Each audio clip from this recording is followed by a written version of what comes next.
সামনে রমজান। ফেব্রুয়ারি মাসের 18 তারিখ থেকে অনেক মানুষ রোজা রাখা শুরু করবেন।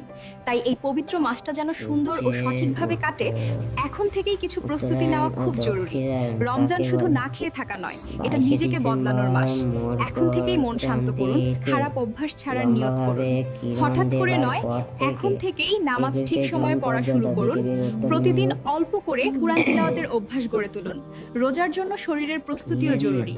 চা, কফি ও অতিরিক্ত ঝাল ভাজা ধীরে ধীরে কমান। পানি বেশি পান করুন, ঘুমের রুটিন ঠিক করুন, তাহলেই রোজা রাখা হবে অনেক সহজ কাজ। সংসারের আগাম প্রস্তুতি নিলে রমজানে অযথা দৌড়ঝাঁপ কমে।